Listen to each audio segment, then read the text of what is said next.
he is doing something very unusual. For a guy like this, not to be on time. Oh, no, I'm missing. Don't get him so easily. Okay, so I will be continuing to discuss Lyapunov exponents, and I hope that I will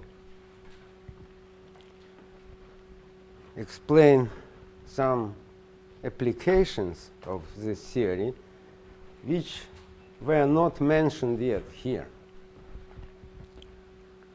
Of course, you heard a lot about the role of these exponents, or rather the existence of decaying solutions to Schrödinger equations in construction of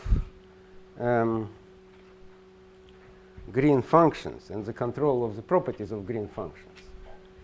And this is what you need when you want to prove localization. It's one of the ingredients there. But I will also try to mention more recent applications of this theory. And last time when I explained the conditions, or the fact that all the Lyapunov exponents of specific matrices, of symplectic matrices of a specific form. So one of our main examples is this one, Q minus II 0. That under certain conditions, all the Lyapunov exponents of the product of these matrices, of matrices of this form, are distinct.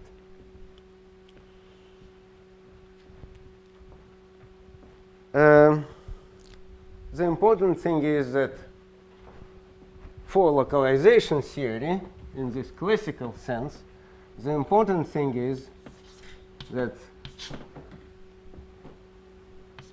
you can have the equality here.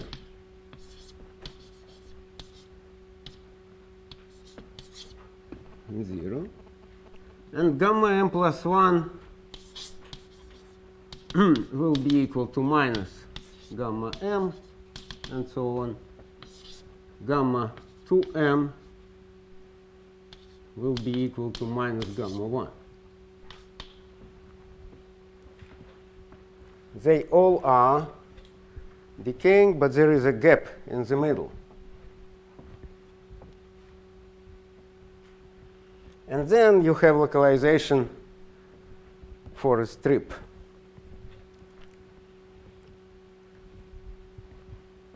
However, in the theory, which, well, in the recent development concerned with non-self-adjoint Anderson model,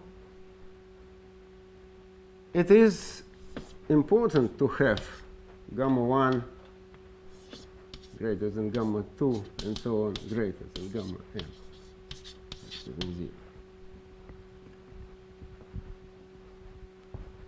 So it may be important to have them different.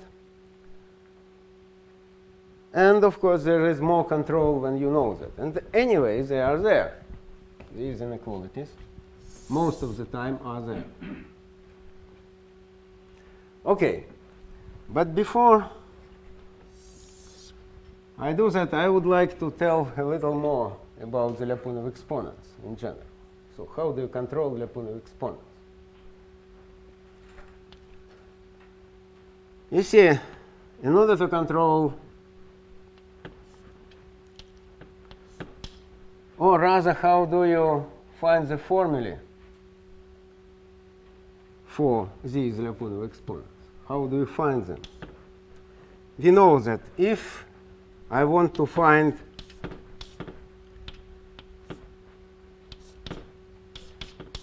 the first Lyapunov exponent,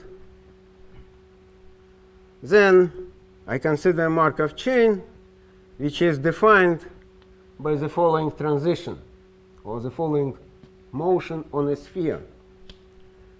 Xj plus 1 equals to aj xj divided by the norm of aj xj, aj xj.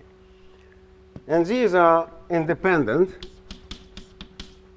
say IID. If these are IID, then there is a formula. So then there is nu, which is the invariant measure of the chain.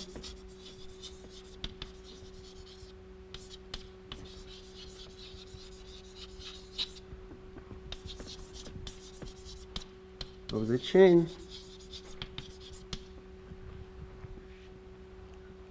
And then gamma, which now will be the gamma 1, the top Lyapunov exponent, is given by this integral. It is an integral of, I wrote this formula, log of the norm of ax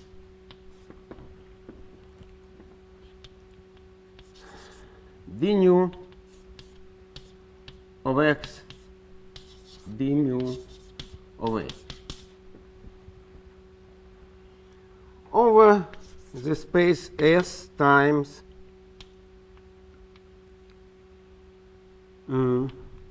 S times SLMR.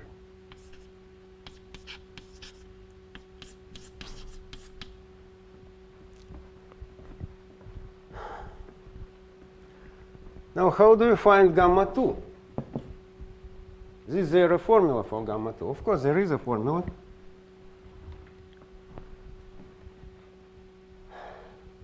In order to do that, you consider the action of the matrix not on a unit sphere, but on a slightly more complicated object. I want to have two-dimensional planes there. And if I have a two-dimensional plane,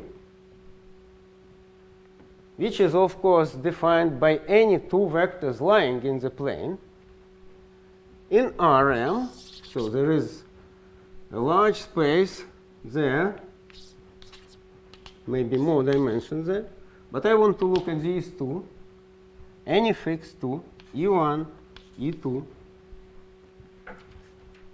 I can consider the volume,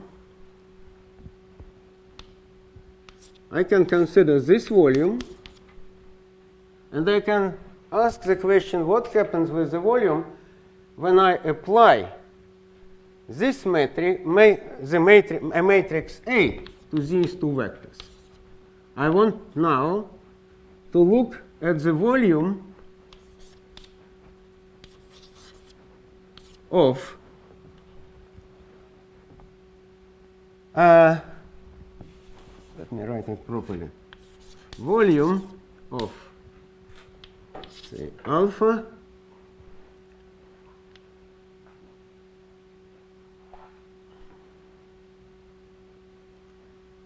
of the parallelogram. Essentially, it will be, how should I say it? A of E1 plus beta A of E2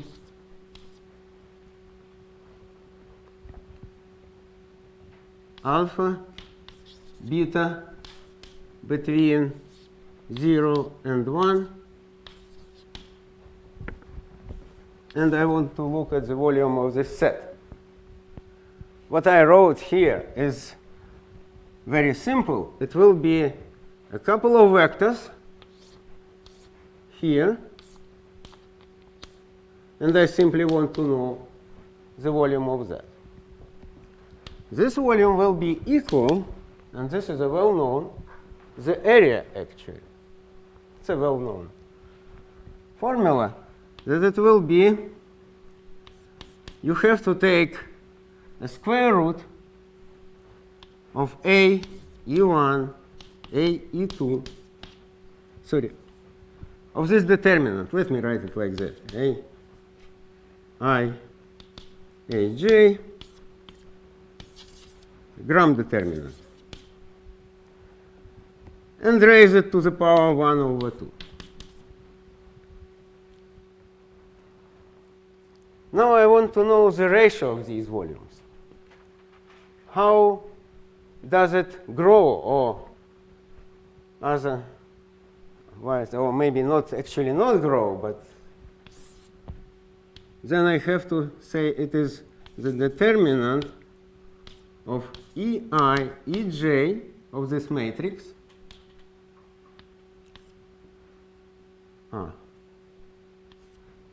There is a bracket missing here. EI, EJ to the power 1 over 2.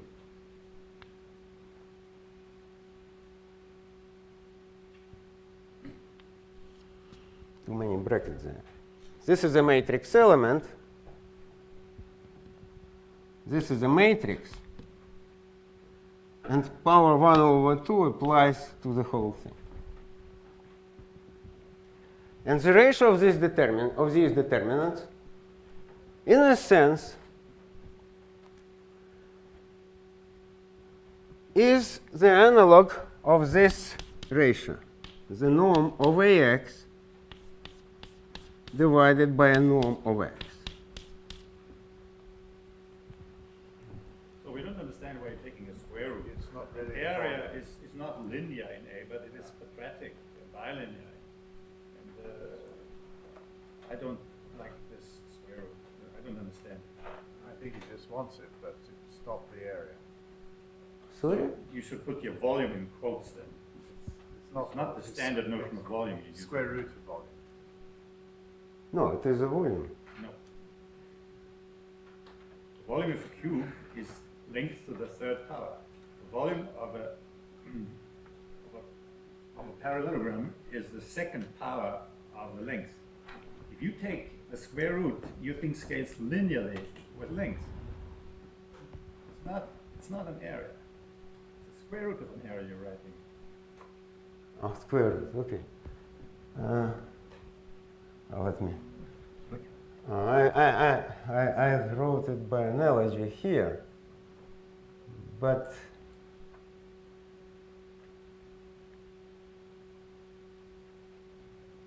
yeah, you're absolutely right. I'm sorry. Yes. You can consider anything you want. You just have to be careful choosing words that don't confuse the audience. Yes, yes.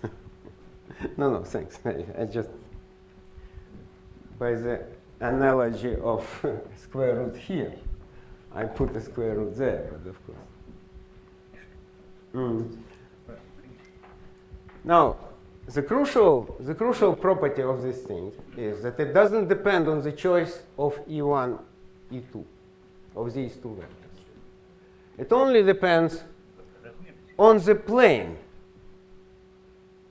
they belong to. So if I replace these two vectors by any other two vectors which are linearly independent and which belong to the same place, to the same point, to the same plane, you will have the same result. This is a very crucial thing. Yes? So I'm a little confused on the left-hand side of your equation you choose, as you just explained, the specific plane is E1, E2 plane. And on the right-hand side, if I understand this correctly, you mean you take the matrix of all basis vectors, A, EI, scalar product with A, EJ, into the determinant, which will depend on E1 and in the degree 1/2. And it will still be, yes. Completely right. I was completely right. Yes, Yes. that's right. I agreed with that, but I'm sorry. Just I was completely right. It is. No, I'm not talking about. Yeah, no, I know, but I just returned to this, and it is 1/2. Okay, check it. Yes. Now I'm prepared to answer your question. What's the question? So I don't see why the right-hand side depends on the plane. I didn't say that you will immediately see that. This is a good exercise. No, but I mean, somehow E1 and E2 have to enter the right-hand side of your equation, right? Here, Yeah. where is the right-hand side? Yeah. Indeed. So the ratio of the determinants. Of the ratio of So I these. understand this correct. This equation means the volume is equal to the ratio of the determinant, right? That's your equation. Or No, this is the ratio of the volumes. This is the ratio of the volumes, and this ratio does not depend on EI, EJ. on the choice of vi at j. Thanks, Tess. It doesn't depend. It's a ratio of two numbers. It's not a ratio of volume. It is. It is. It is not the determinant of I will. vector. Okay.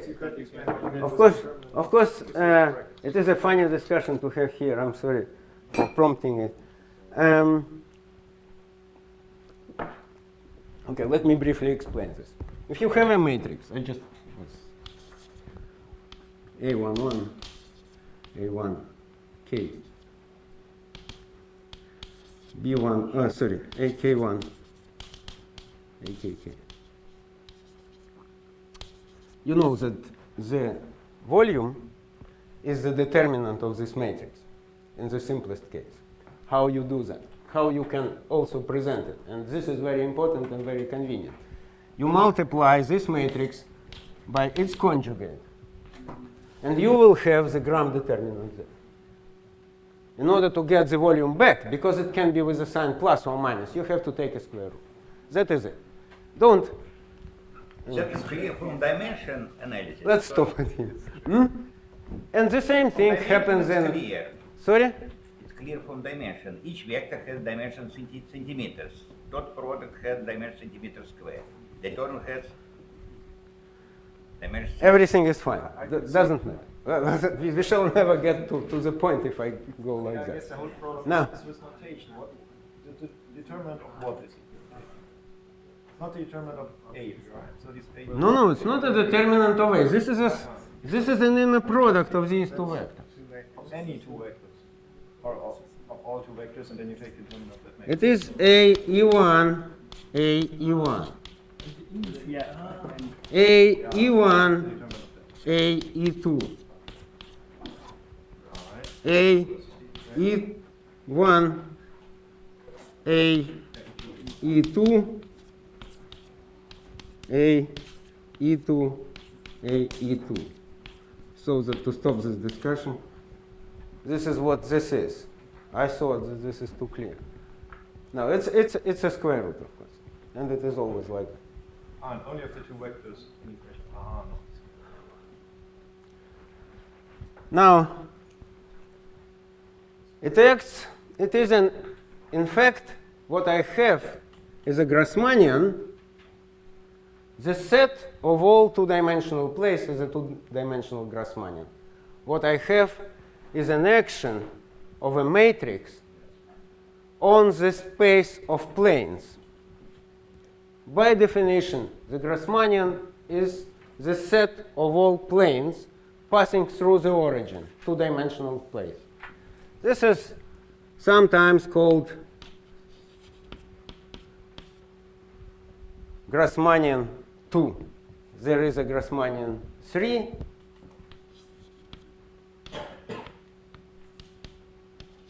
And so on.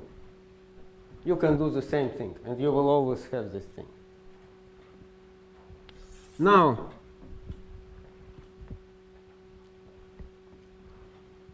if I want to study the first two Lyapunov exponents, going back to Lyapunov exponents, I have to do exactly what I did and to apply it to the product of matrices. I shall call, this is sometimes called the wedge product, x1, x2. I have two initial vectors, both unit vectors, any of them. I apply the product of matrices an. Let me write simply a of n. This is what I was thinking. To x1, a of n, a of x1, x2. And you can check. And if I take the corresponding volume, which by definition is simply a of n x1, a of n x2. And by definition, if I check if I take this volume, it will be exactly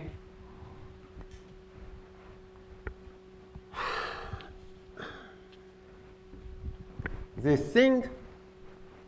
And what is really important is the following things, that if you start with a vector with volume 1, if the volume of this pair, generated by this pair, of the parallelogram generated by this pair is 1, you will have that the volume of A of n of this thing, of x1, x2, oh, okay. I'm sorry, because it will be, let me write y1 for a reason which will be instead of x2, which will be clear in a second. x1, y1. The volume of this will be equal to the volume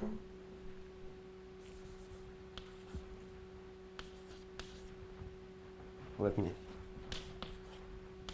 write it as a product of the volumes of Aj applied to Xj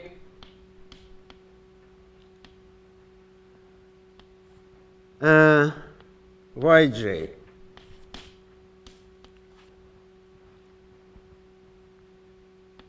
Divided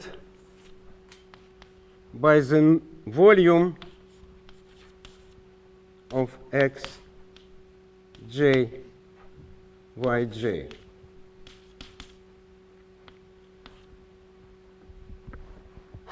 Here I don't need to divide anything because the volume of the first pair is 1. But what I have is the following thing. X j plus 1 is defined exactly as here. And yj plus 1 is defined also exactly as here. Yj, let me write it here, yj plus 1, I will answer the question, is a yj, aj yj divided by the norm of a j yj. However, the angle is not unit, so I have to divide by the volume here. Yes, you had a question. Question about notation. So the last line, the right-hand side, you apply Aj on what? To an inverse product? Here I apply, yeah, okay. Well, okay.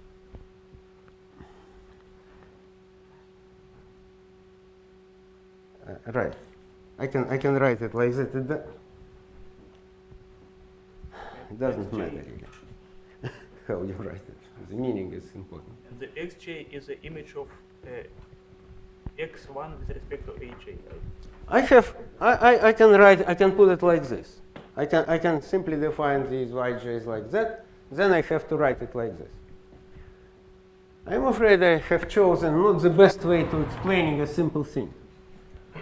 But I thought, there is a reason behind that. I didn't want to go to the definition of the wedge product of spaces.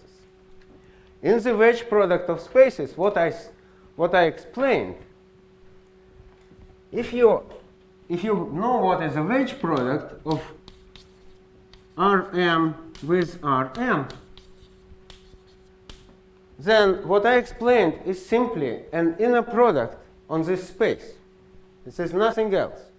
And that is why, this is one more reason why there is a square root there.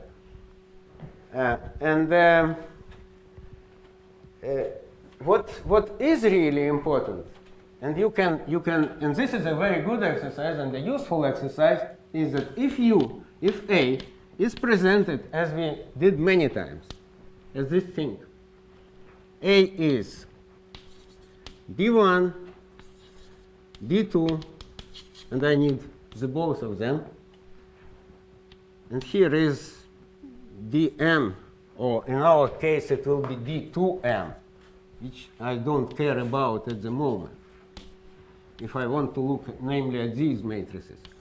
And here is a v.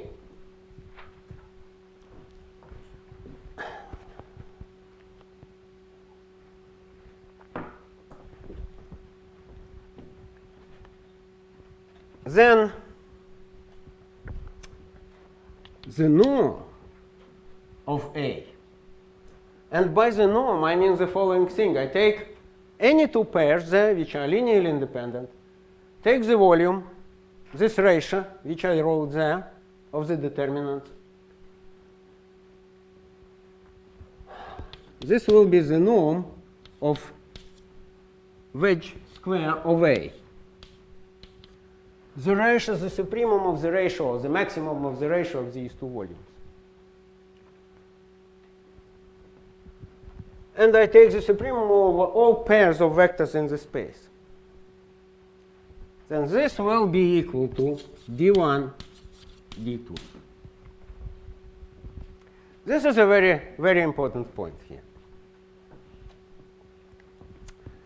In other words, the product of the so-called S numbers, singular numbers of a matrix, these guys, d1, d2, d, and so on, they are called sometimes singular numbers.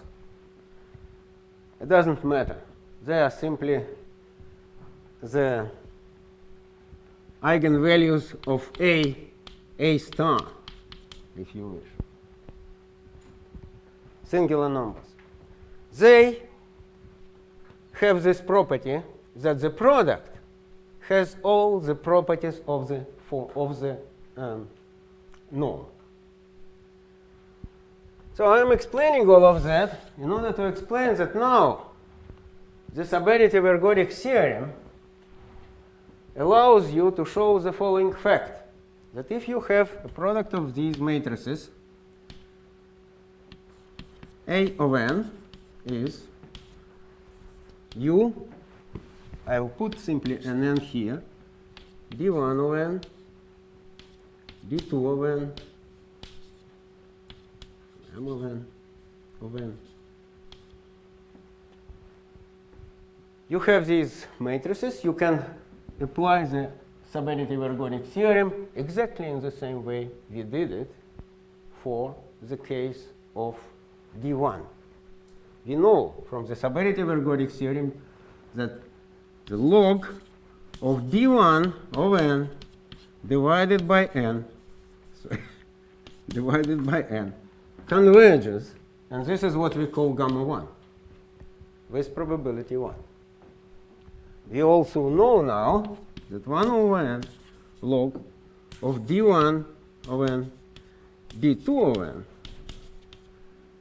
converges to something, and of course this means converges. Let's call it, well, obviously what will it be? It will be gamma 1 plus gamma 2. I can say that this is the definition of this thing. That's not a very good definition of gamma 2. A better one is given by the isolated theorem. But this is how nowadays the isolated theorem is proved. And this is the best proof I know. That in fact, you start with that. And it turns out that if you have 1 over n log of d1 over n dk of n, it will be converging to gamma 1, which is again a definition, and so on, plus gamma k.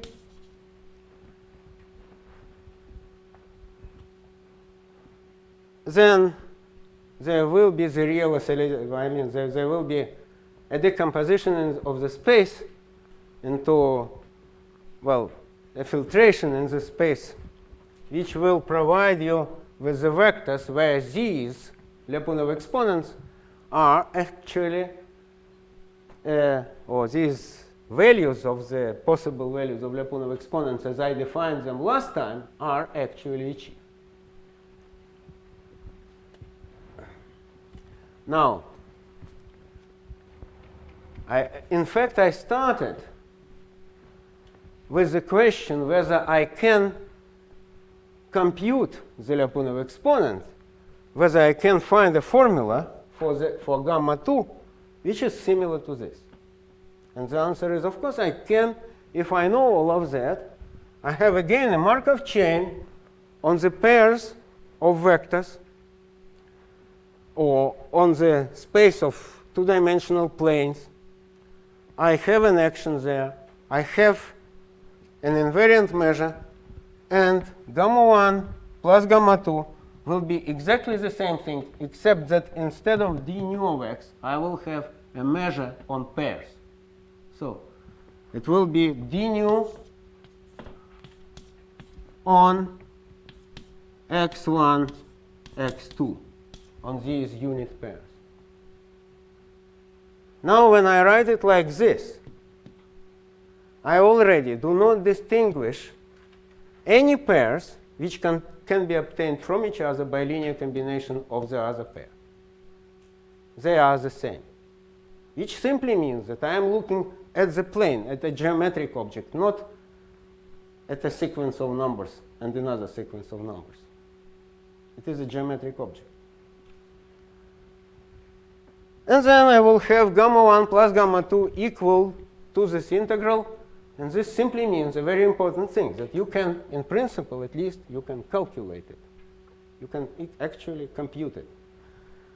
It may be a very difficult task to find this invariant measure. You need a computer for that. It is extremely rare that, except of a couple of cases when this measure can be actually found in some two-dimensional examples, I don't know anything serious about that.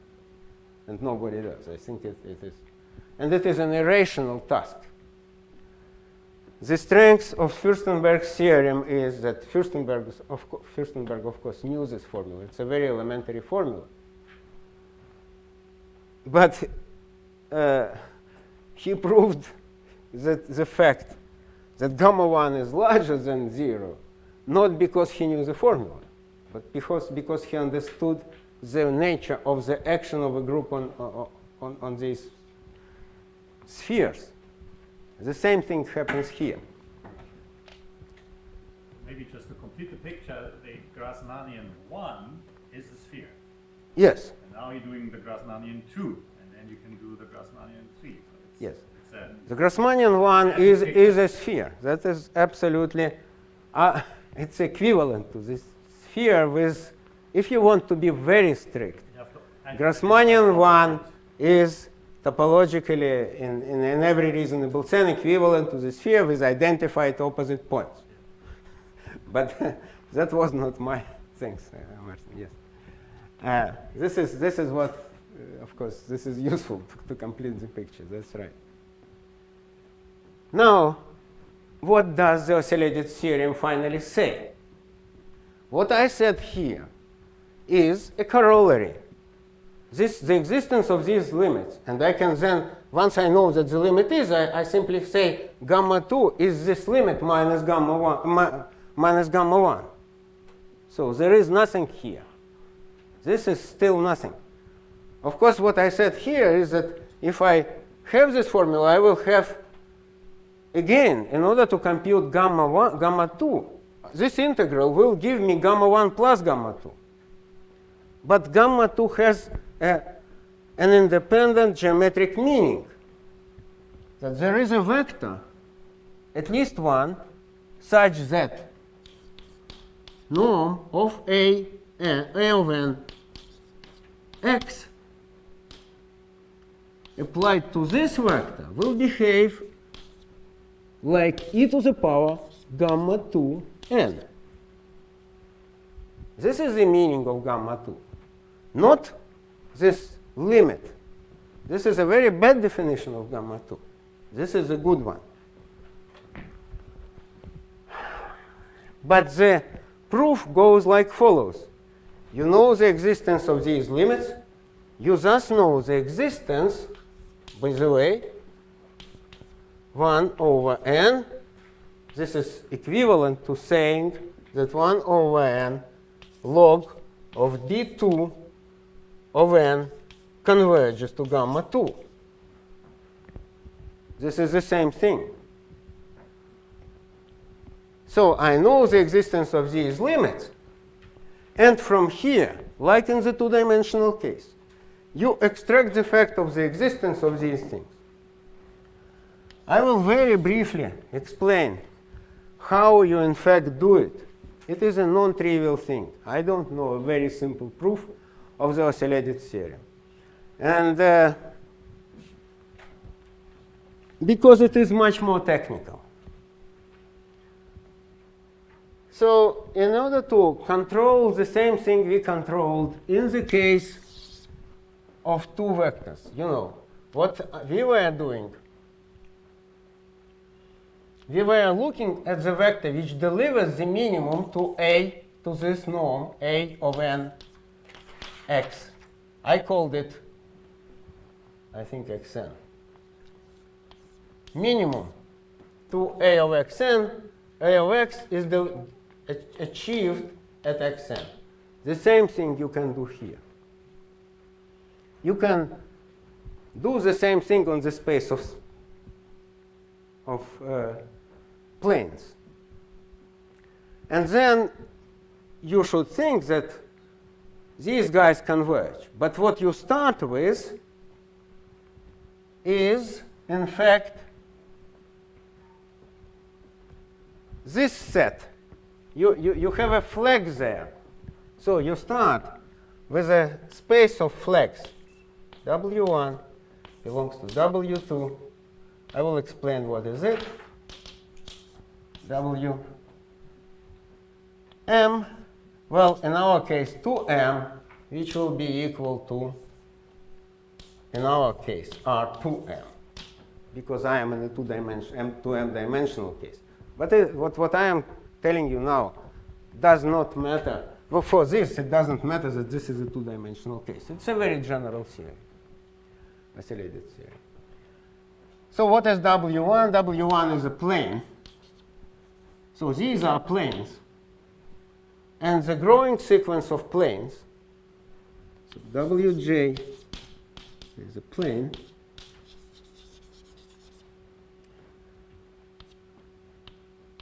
Dimension of Wj is j.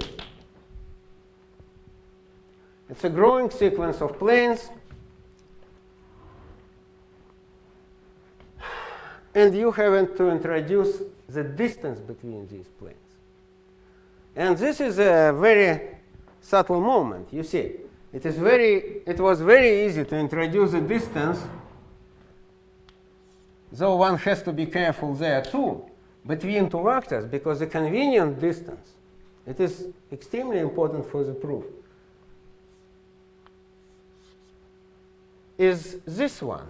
It's not the distance between these 2 points. It is the absolute value of the sine of this angle. So if I take this vector instead of this one, the distance will be the same. Now the same thing happens here, but in a much more subtle way.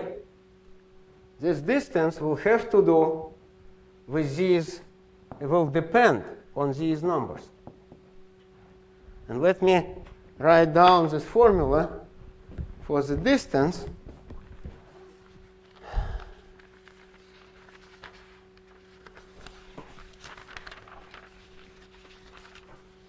Which I will define in a slightly more general case. You see,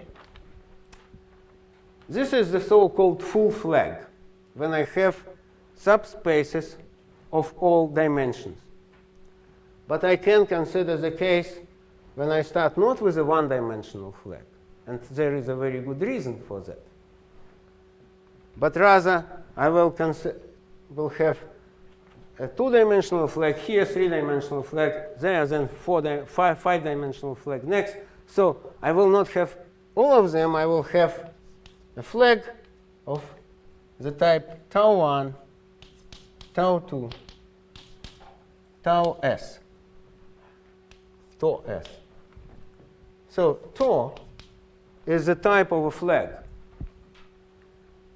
then I will have the dimension of Wj is not j, it is tau j. Tau s is m. Tau 1 is larger than or equal to 1. Tau 1. So this is a flag, by definition, a flag of dimension of type tau. And now, once I have these flags, I can introduce a metric on the space of flags, but I still am not done yet.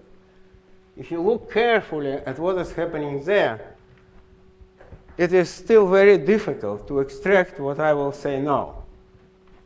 So very careful look at the two-dimensional case is not sufficient for that. There is a serious jump there. I will write the following thing. The W, of course, since these subspaces belong to each other, I can always say that W1, W2 is W1 plus, I'm afraid I'm using, okay, U1. So the dimension, and this will be an orthogonal complement, because W1 belongs to W2. I can have an orthogonal complement. Yes? Why is tau s equal to m? By definition. What is happening with the indices from m plus 1 to 2m? Just to get the understanding what is. No, there will be, of course, s's will be less than. If s is equal to 2m, then you will have all of them here. But I am defining here the flag of type tau. This is a definition. Not all of them are there. And there is a very good reason to look at the flags which are, well, I mean a truncation, one could say, of the flags of the general set, of the general flag. The reason, let me, if it sounds mysterious, I feel I have to explain why I am doing that. What will happen is that the dimension of tau 1 will be actually the multiplicity of the Lyapunov exponent gamma m, the smallest Lyapunov exponent. The dimension of tau, well, tau 2 minus tau 1 will be the dimension of the multiplicity of the next Lyapunov exponent, and so on. This I will know from these limits. I can always fix this thing, and this with probability 1 already does not depend on what you are doing there. I mean, this is the result of the Kingman's subadditive ergodic theorem. I want to emphasize the following fact, that if I have all these gamma 2 turns out to be equal to gamma 1. It may be. It will never be larger than gamma 1, but it may be equal to gamma 1. Never larger because this is a condition here. D1 is greater than or equal than D2 and so on.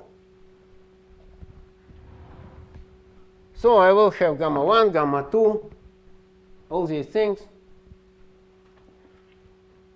But if two of them are equal, I say that this Lyapunov exponent has multiplicity at least 2. And then I go as far as I continue it until I understand what is the real multiplicity of that. So each of these Lyapunov exponents has a multiplicity in general. And the dimension of this space is the multiplicity of the smallest Lyapunov exponent. This is the meaning of that. The next one will be, I will write W3, which will be W1 plus the direct plus W2 plus U2. and so on. At the end, I will have, you see, W2M is equal to the whole space. W2M, in my case, is W. And this tau s is, oh, I should have written 2M, sorry. Oh. W2M will be equal to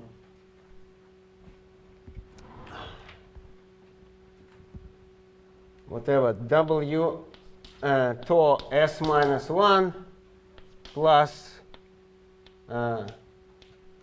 U s minus 1 in my case. I have s minus 1 spaces like this.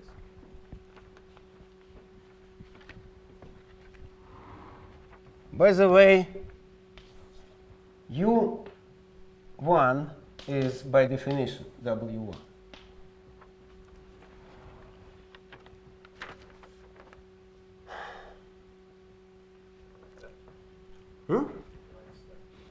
By definition. Minus 0. I don't need to subtract a 0, so I have all of them. Sorry, U0. Oh, goodness. W1.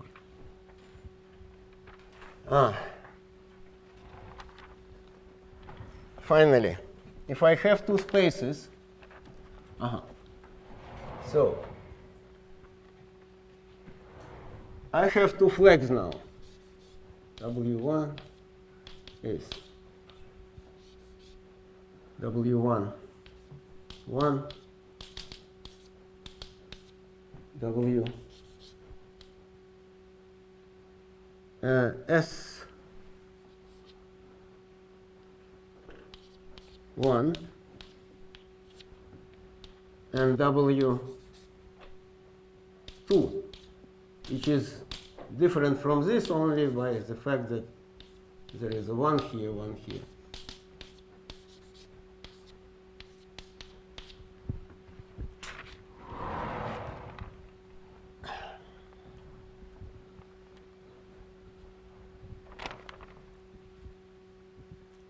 Finally, what is the distance, rho, between the two spaces, W1, W2? It is the following thing. It is the maximum of the absolute value xy of the inner product of xy to the power hash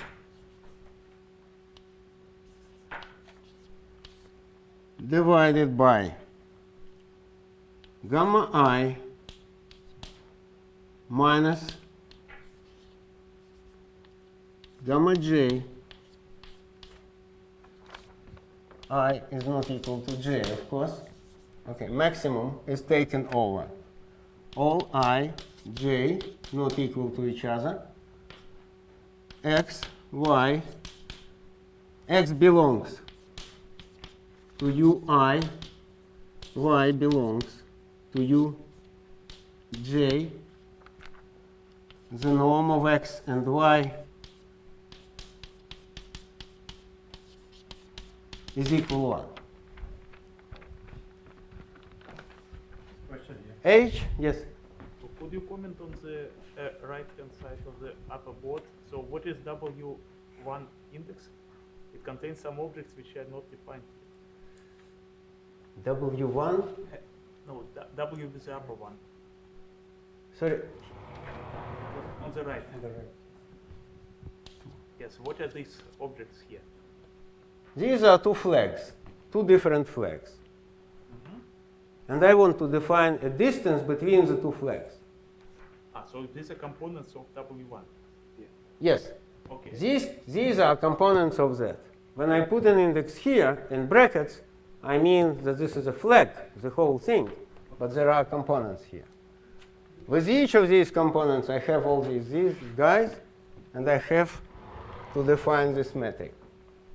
You have chosen two different towers for W1 and W2? No, No. the same tau. The same, otherwise it. No. I am talking now, that's a good question actually.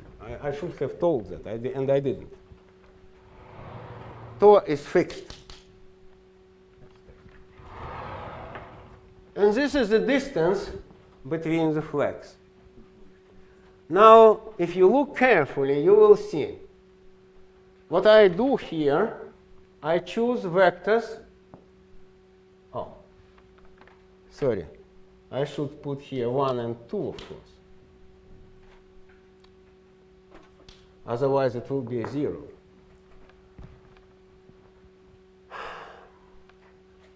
X belongs to one of these. Y belongs to one of these. There are two different flags. Otherwise, this inner product, you see, I take X and Y from different subspaces, which are orthogonal to each other, if they belong to the same flag. But if not, they are not orthogonal to each other. Yes? What is this H? I haven't yet said that. So H is a parameter which is larger than 1. And look at this. These are these Lyapunov exponents. They all have to be different. So it is a distance which allows you to control this convergence in a very, very precise way. It is a non-trivial thing, in a sense. Yes? Just a question about the enumeration. If I understand it correct, gamma I belongs to the ui minus 1. Gamma I doesn't belong to anywhere. Yeah, well, It is the vectors characterizes, each yes. gamma I and belong to the ui minus 1 space in your correction, or just ui space? So Gamma I belongs to somewhere. Gamma 1 corresponds to the u1 or u0? no, not to U1 and not to U0. Gamma 1 corresponds to the top space. It is the largest Lyapunov exponent. So the flag is enumerated in a different direction. Yes. When I explain things like that, I always think I should have told you. It is a very complicated thing. You should read about that rather than explaining it. It's a much easier way of lecturing. But probably there is a better way than the one I do it now. I mean, to explain all of that. You see, what happens then is the following thing, that these flags, if at least one of these guys is strictly positive, and by the way, the sum of gamma j's from 1 to 2m in my case is 0. And some of them are, if at least one of them is strictly positive. And only in this case, all of that makes sense. Because otherwise, the whole thing is trivial. I want to know what is happening in my matrix, roughly speaking. It may even grow, but it never grows exponentially. And then it is not interesting. So the whole thing is only interesting if at least one of these Lyapunov exponents is positive. And then this is a non-trivial construction.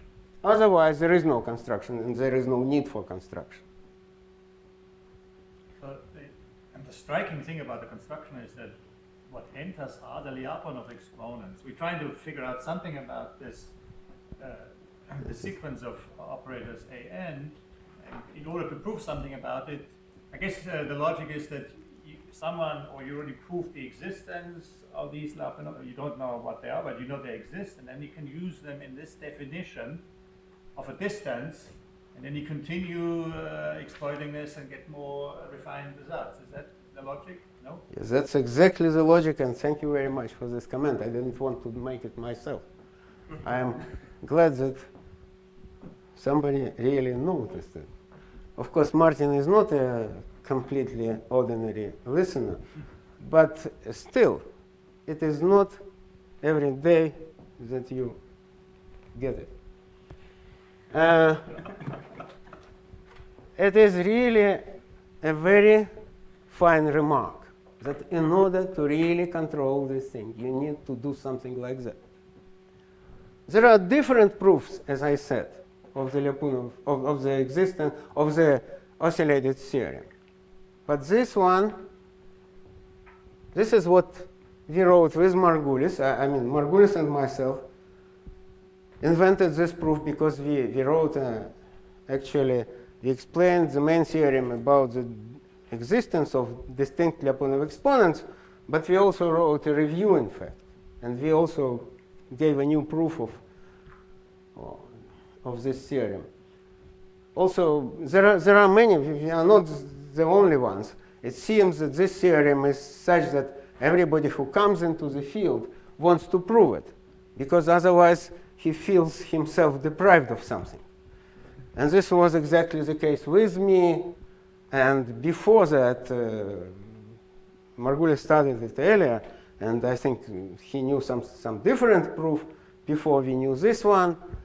And it's with everybody in the field. I mean, in dynamical systems, it certainly is probably the most popular or most often cited theorem.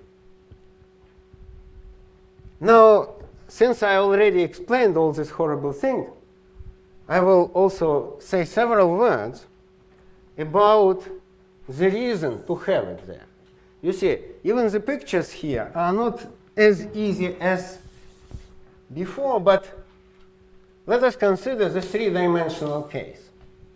What happens is that, of course, all these, the very fact that all these planes, if I define the planes where the minimum of the norm of A of n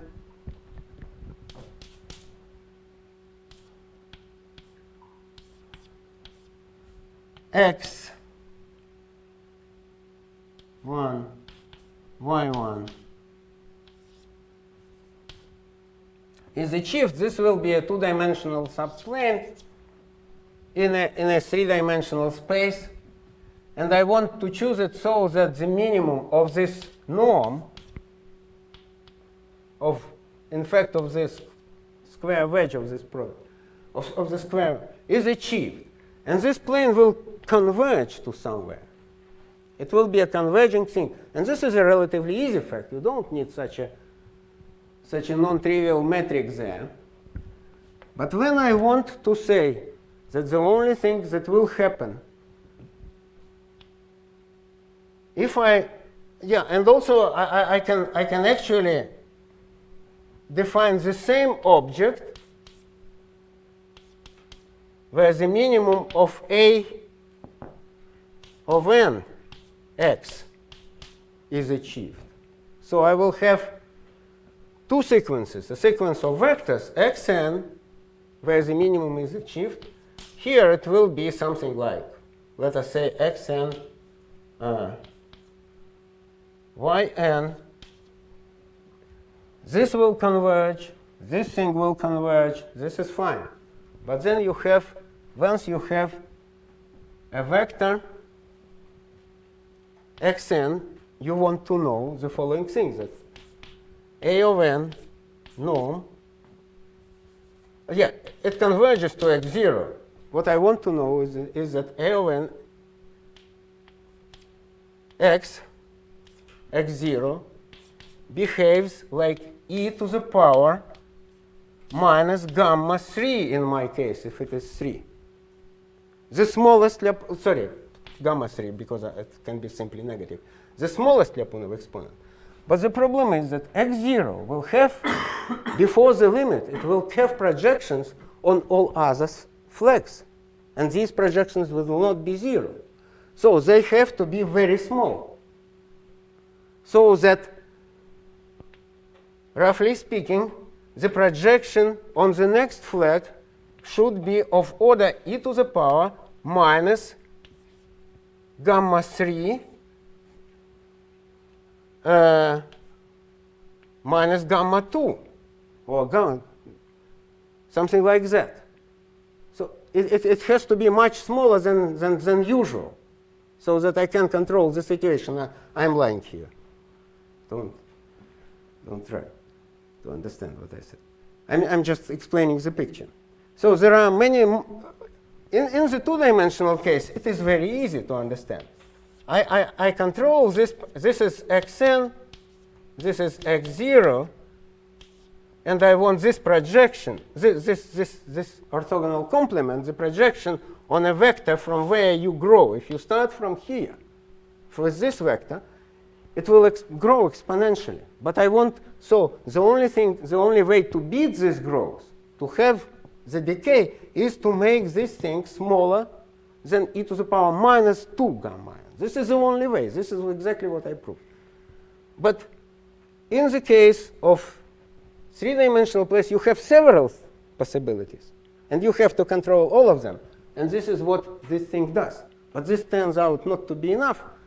What turns out to be necessary is to choose this metric in this way, and it works for a sufficiently small value of h, which is positive. This is how it works. Now, of course, at this point, I will say, now, for all the details, you have to read the paper.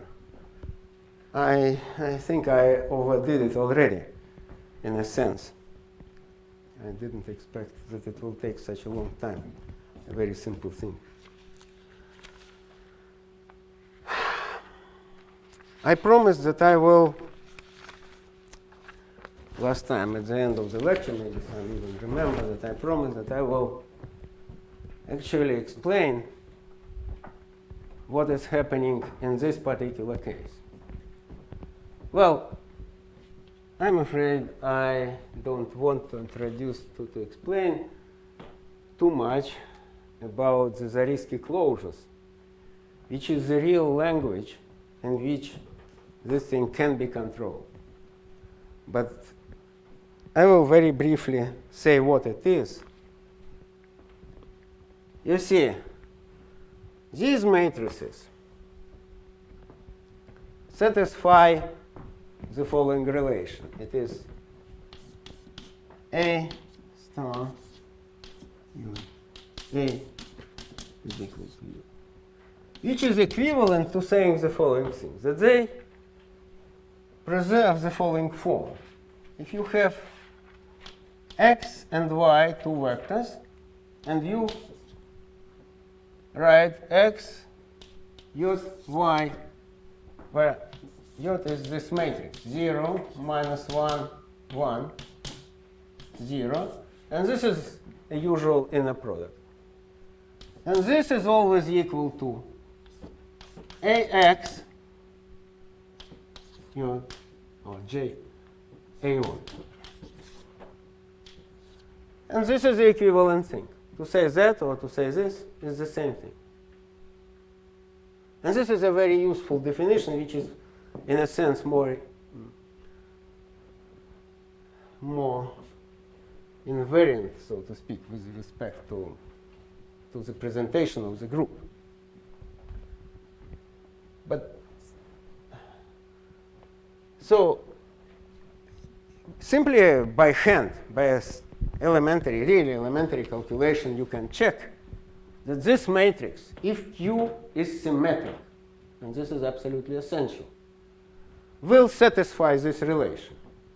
So these matrices belong to the set of matrices satisfying this relation. Now, this set of matrices forms a group.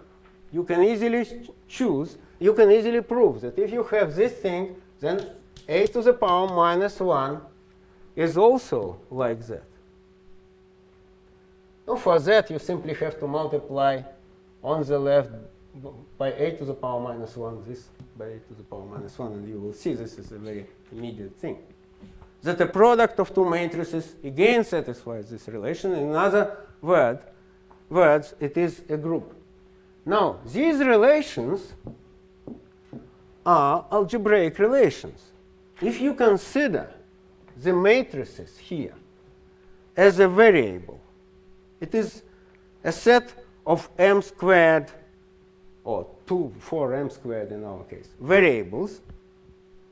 You have a set of m's, whatever, of many algebraic relations there. So it is a non-trivial subgroup in general. It is a non-trivial subgroup of the group of matrices with determinant 1. It is an algebraic subgroup. In the case when m is equal to 1, if you have 2 by 2 matrices, they are the same. This relation is exactly equivalent to saying that the determinant of a matrix is equal to 1. You can simply make the calculation and you will see that this relation will be satisfied if and only if you simply have a 1 here minus 1 here. This will be, you will get a determinant here, a 0 here always for any matrix, and you will have a determinant of this matrix here, or with a minus determinant here. You will see that this is exactly equivalent to this. And this turns out to be the language in which you can really state a theorem which I was trying to explain last time. Namely, in this particular case, this theorem sounds as follows. Zariski closure. I'll say the theorem and I will. If the expectation of the log of the norm of A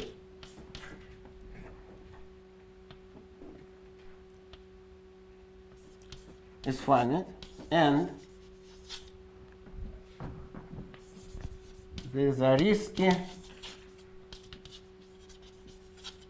closure of G nu is the full group of these matrices,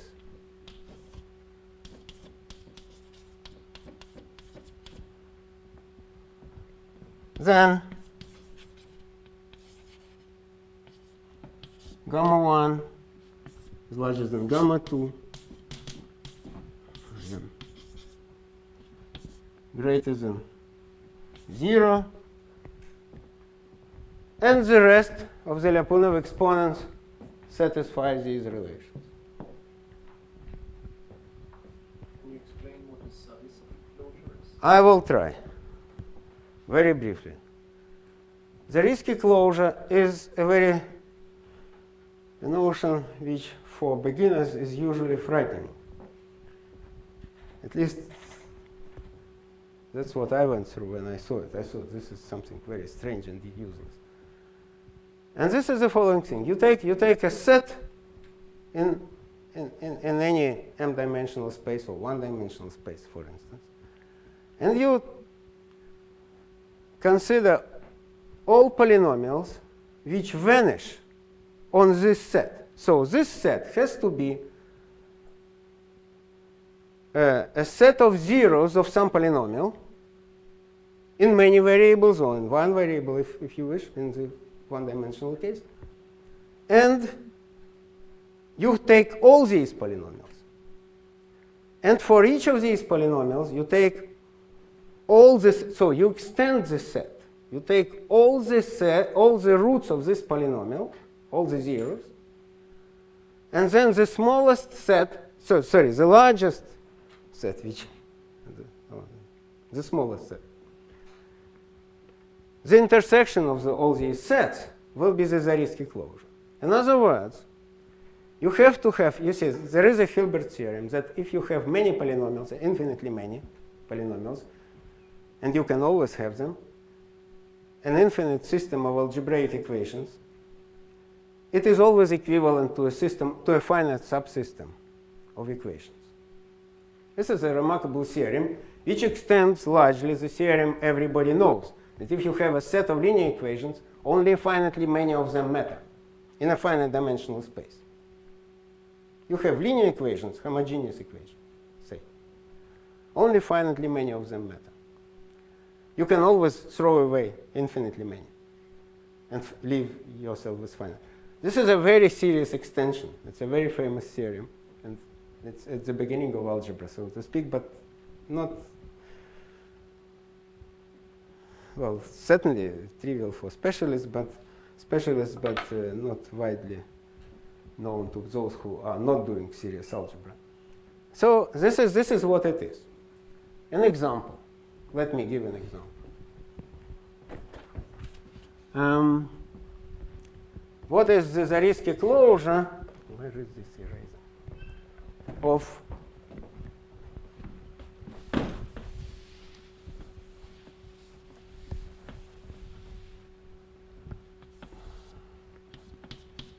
Of this set.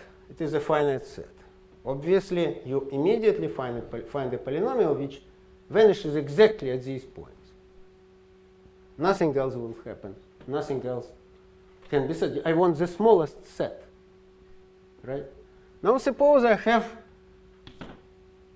a set which accumulates to this point. What will be the Zariski closure of that? It's only a countable set, say 1 over n. Here. Converges to 0. What will be the Zariski closure of that? There is only one polynomial which vanishes at these points. It is a 0, a trivial polynomial. Hence, the Zariski, and the set of zeros of this polynomial is the whole axis. And hence, the Zariski closure of this set is the whole axis. And this very elementary and understandable, I hope, example actually demonstrates the strength of the theorem. You see, you have two matrices there. You have a matrix. Let me explain what is the Zariski closure of this set of matrices. And A is a non-zero. This is a subgroup already. But what is the Zariski closure of this subgroup? The Zariski closure of this subgroup is this group. 1, alpha now arbitrary. Not discrete, but arbitrary. 1, 0. So what happens, you fill in the whole thing, you get a very nice group there. Instead of having something, because the discrete subgroups, let alone semigroups, because if you are careful, in fact, what we are talking about all the time, A of n belongs only to a semigroup. It is not you don't need a group. But in fact, what plays the role is the group. So, the group is a much simpler object to control than a semigroup. A semigroup is essentially an object which is impossible to control if you are serious about it. As I said last time, the corollary of this theorem, there, is one of the corollaries. There are many. There is essentially a complete description of what is happening with these matrices, Q minus 1, 1, 0. Is that if there are two matrices in the support of the measure such that the difference between these two is proportional to a projector of rank 1. Rank 1. Then the Zariski closure is, in this particular case, then the Zariski closure will be the whole group. It is not a straightforward calculation. I actually wrote a paper describing all the Zariski closures of groups generated by these matrices. And there is essentially a complete description of all these cases in this paper. It was in 95. But in fact, this particular paper which I mentioned now is purely algebraic, so to speak. I don't do there anything with Lyapunov exponents. I only say that since I know this theorem, I can conclude from our previous paper, I can conclude that all Lyapunov exponents will be distinct. And there are some cases when certain conditions on these matrices Q are not satisfied, even if they are all irreducible. Of course, one of the conditions is the reducibility. Otherwise, it's absolutely not interesting. But it is some involved description, still much simpler than simply to say that this is a Zariski closure. It provides you with a variety of constructive conditions which you can choose, and I only explained one of them. There are several.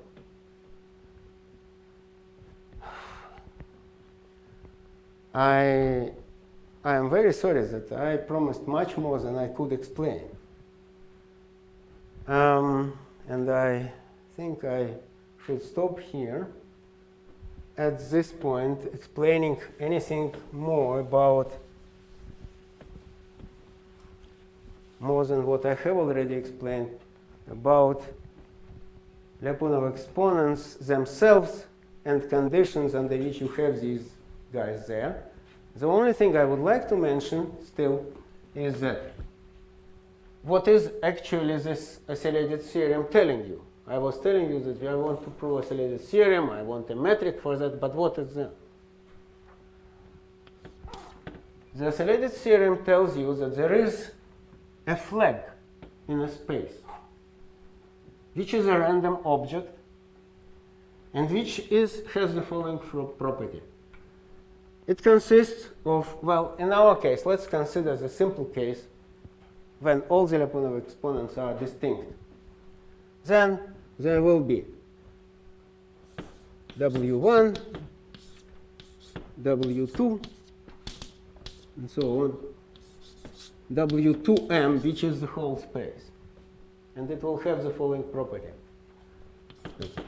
W1 has the dimension 1, so the vector x from there, if I apply A of n and look at the norm, take the log, divided by n, x belongs to this space, converges to gamma to n.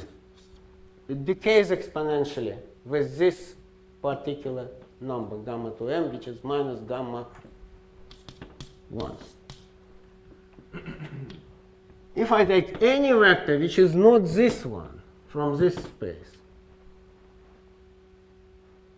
so this will be x1, x2, anything, and do the same thing.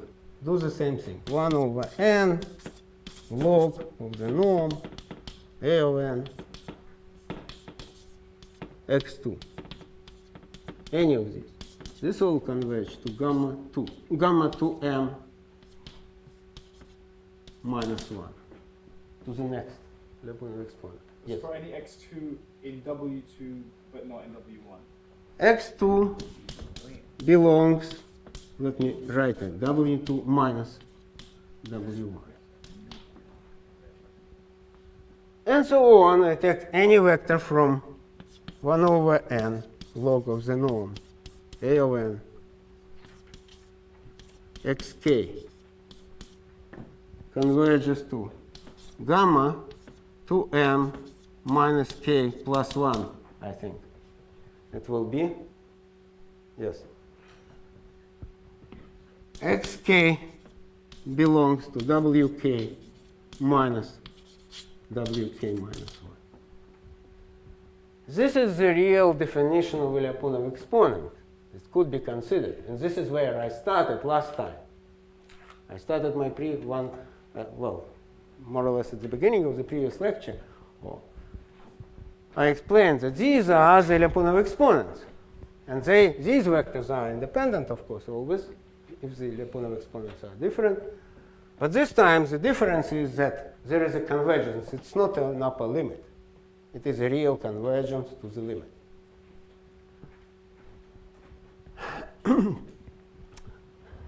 Okay, 2 words about application. It is obviously not possible to tell much. Well, first of all, you have seen many times these Lyapunov exponents mentioned in lectures. What happens on the strip is the following thing, that if you have these properties, you always have the resolvent R of xy, Re, if you wish, of xy, decaying e to the power minus alpha or kappa, whatever it was there, absolute value of x minus y for any, this is x, this is y, on a strip this time. And I am on a lattice in the model I described last time. And this is, of course, widely used. But for that, you need to know mainly that the smallest non-negative Lyapunov exponent is strictly positive. And then you have localization. In order to prove localization, this is not the only ingredient there. There are also cases which you want to understand when the distribution of these matrices doesn't have a density there. Say you have just two different matrices in the support. Q. The support of Q consists of two matrices, Q1 and Q2. This is taken with probability 1/2 and 1/2.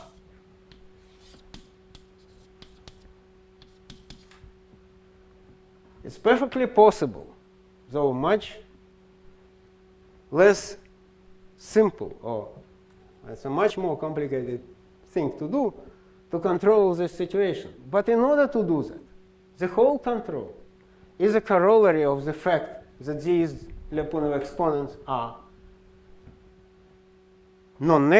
strictly positive, those who have to be, and sometimes you actually need much more than that. You need them to be distinct. Which is there? Which is the property which is there? Very often. In this case.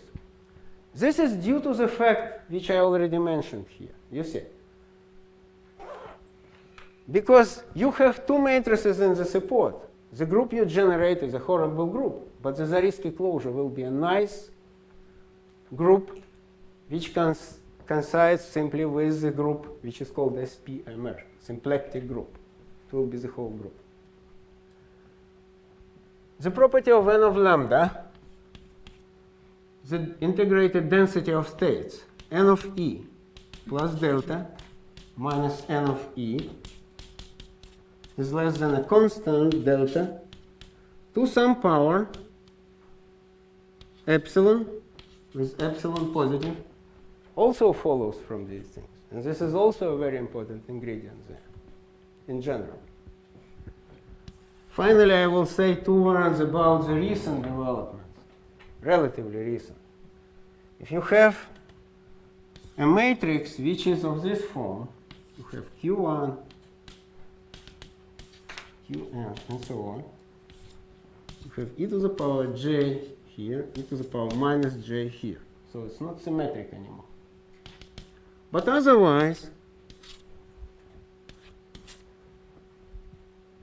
it is a perfectly, you have something here though. This is absolutely essential for what I am explaining. It's a periodic system. E to the power minus j actually. And here you have e to the power j. Then what will happen is a very interesting phenomenon. If j is very close, well, below the j critical, say positive but below the j critical, you will have the spectrum which is pure point. When j is growing, you will see that after j becomes g here, becomes larger than g critical, you will see that the eigenvalues will be placed on curves like this. And the theory of Lyapunov exponents, in this particular case there is no simplification, but in general the theory of Lyapunov exponents is needed to control not only the eigenvalues, which behave here in a very regular way, but also the eigenfunctions. And it turns out that in this system, the eigenfunctions are very interesting. They have the following property. They are localized in every finite volume. They are perfectly localized. The speed of localization is not exponential. It is e to the power minus square root of n rather than n, the speed of decay. They completely disappear when you go to the limit. They never disappear. You don't see any disappearance of these functions in a large system. So this is something new and somehow was introduced by, the model was introduced by Nelson, Hatana and Nelson actually. And I'm only mentioning it because this is where the Lyapunov exponents also are useful. And this is, thank you.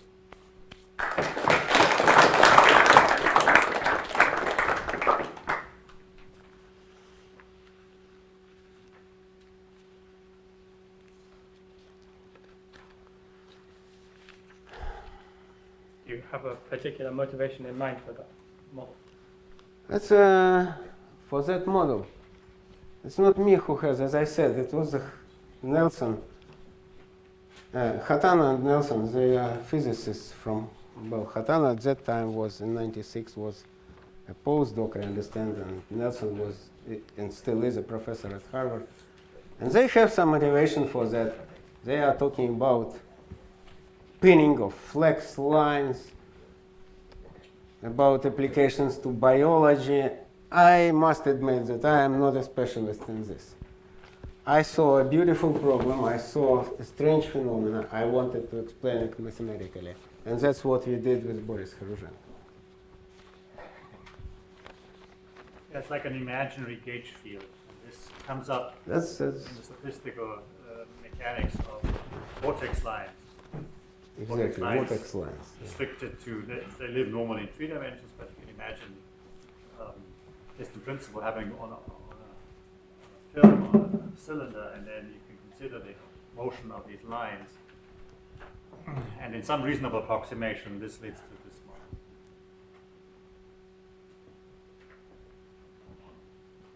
Right, is there any more questions? If not, then we break for lunch, and we'll have the final lecture by Andreas Ludwig at 2 o'clock.